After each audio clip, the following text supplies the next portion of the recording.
Hi there, this is Guy Moses with my Ignite presentation on EDFN 53050A. It's our last project. And basically, when I looked up or actually looked at the video that was provided on what an Ignite was, it suggested that you talk about what you love, what you didn't love, and what you're good at, or what you took away. So the first thing that I loved in this class was the Twitter time. I thought it was a creative, new, and different way of summarizing the chapter rather than just writing a review or a paragraph or even a response. I thought it was neat and new. I also liked the book. I liked how sequential it was and easy to read. It was very applicable, and it involved, and I'll get to that later, it involved many applicable things to teaching and assessing. Some of those artifacts in the appendixes, I have no doubt I will use this coming year and in the future. There were tons of them, and obviously teachers love things they can use in their class. I really like the Tim's video assignment in Module 2. Anything EdTech is great. I took away from that a few ideas of video production and design challenge, one of the things I wanted.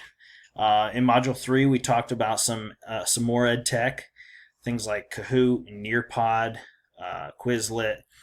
This was one thing I really enjoyed, is getting exposed to multiple ed technologies. I also enjoyed the writing objectives part, more so the video that was provided, the YouTube video. I thought it broke down learning objectives very well.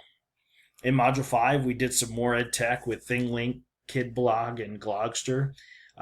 Any exposure to additional resources, especially ed tech, I love. So that was a great thing to have. I really liked that Fish is Fish story in Module 6, and it kind of changed my philosophy of background knowledge and how I teach. So this thing was very, very powerful.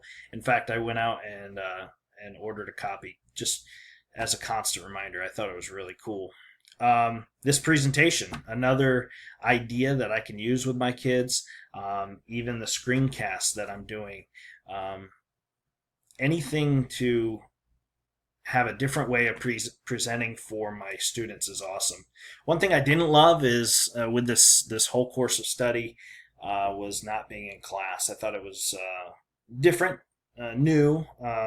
It was a challenge, though. I probably wouldn't do it again. And obviously, taking 3 credits and putting it inside 20 days, it was rather exhausting. So those 2 things I didn't love about this class, but everything else I got a lot out of it and benefited from.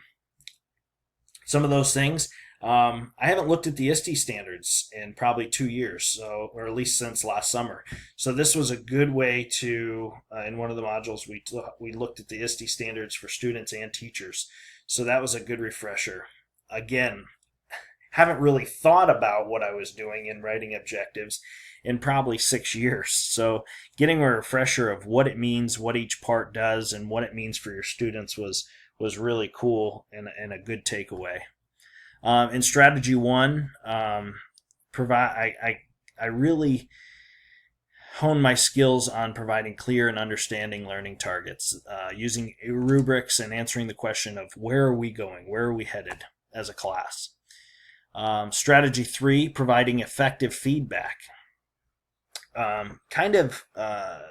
Another idea that was presented in another class in this course of work, but it's okay to make mistakes and almost to give them comfortability in your room with that growth mindset. Failure is an opportunity to grow. I would like to continue to adopt and continue working as a philosophy in my class.